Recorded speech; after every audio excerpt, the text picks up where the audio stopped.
Cave paintings of non-human hands have been found in prehistoric rock art. This is by Laura Gegel, Live Science. And as you can see, these tiny hands, the highlighted circles, as you can see, very long, thin fingers, actually match those of a desert monitor. They don't seem to be human at all. So who put them there? Roughly 8,000-year-old hands, quote unquote, painted on the rock wall in Sahara Desert are not human at all, as researchers originally thought, but they are actually stencils of the hands or forefeet of the desert monitor lizard, according to a new study find. These tiny lizard hands are intermingled with paintings of human adult hands, which ancient rock artists stenciled around using red, yellow, orange, and brown pigments, according to what researchers are telling us. Now, it's not clear why these ancient people used both human and lizard hands as stencils, but the finding may provide clues about the mysterious people who lived in the Sahara about 8,000 years ago. It completely changes the way we think about prehistoric people, said lead author Emmanuelle Honoré. She's research fellow at MacDonald Institute for Archaeological Research, University of Cambridge in the United Kingdom. And she said, we never imagined they had such complex practices in that area at that time. Kindly support my Patreon account since YouTube has again demonetized my YouTube channel. The daily posts are 5 videos daily, and they are totally different from what I have on my YouTube channel. Thank you so much for your support and that you find all my content so interesting. You'll find the Patreon account details in the description box below.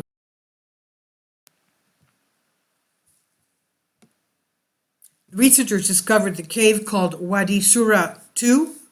It's in the Egyptian part of the Libyan desert, and they discovered this in 2002. The cave is located about 6 miles from the renowned Cave of Swimmers, officially known as Wadi Sura I, a site discovered in 1933 and made famous by the popular 1992 novel The English Patient. The Wadi Sura II cave, which can also be described as a shelter because it's more of a rocky overhang, is about 66 feet long and 26 feet deep. Roughly 900 stencil paintings of arms, feet, discs, sticks, and tiny and large hands cover the rock walls inside this cave. Honoré was stunned the first time she walked into the Wadi Sura II back in 2006. She said, I immediately saw those tiny hands among thousands of paintings.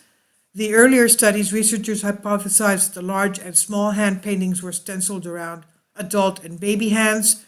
Yet shortly after looking at the 13 baby hand drawings, Honoré concluded that they were not at all human. They were in fact reptilian. For one thing, they were too small to belong to a human infant, she said. Moreover, the digits were pointy, very long, and very thin. And in contrast, human babies have fingers that are roughly the same length as their palms. After a few years, I was obsessed, she said, by this idea that they were not human. It came back to my mind every day, and I decided I had to test it. Initially, Honoré compared the hands of her newborn niece and cousins to the rock art. A simple comparison showed that the ancient prints were too small to be human, but she needed a larger sample of hands to say for sure. So Honoré worked with the Lille University Hospital in northern France, ended up getting the hand measurements of 25 preterm babies and 36 typical babies who survived birth.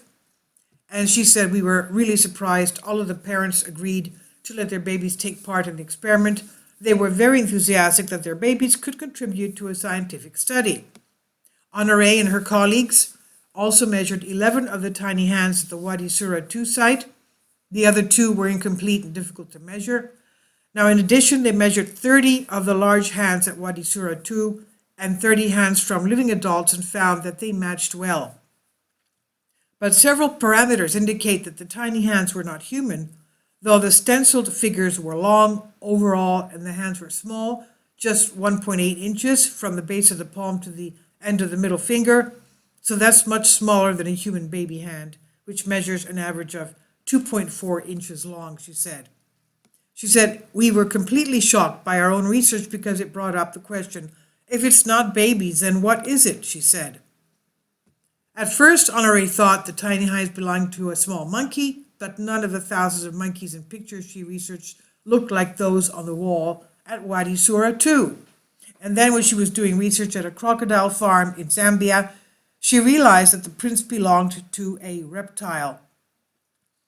The front feet of the desert monitor, Marianas, had the closest match to the wall painting she found.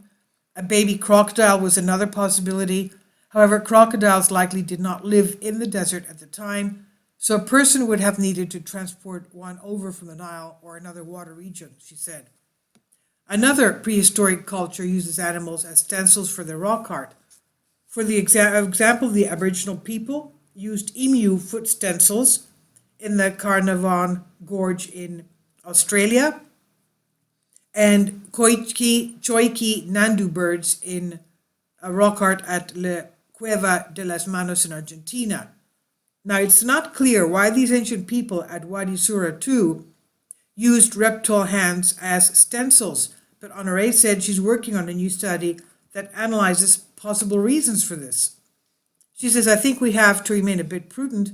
We have to explore all of the hypotheses without taking anything for granted.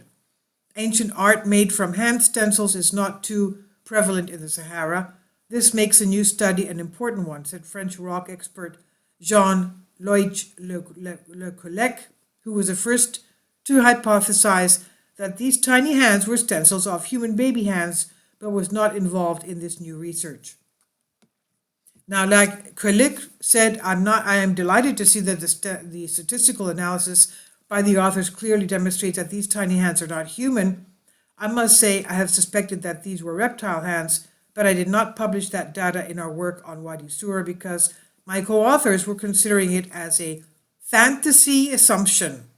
So this study is still ongoing. Why did they do that? That's the question. The findings published in April 2016, Journal of Archaeological Science reports, and it's here by Laura Gegel on Life Science. Please leave your comments and thank you for your support.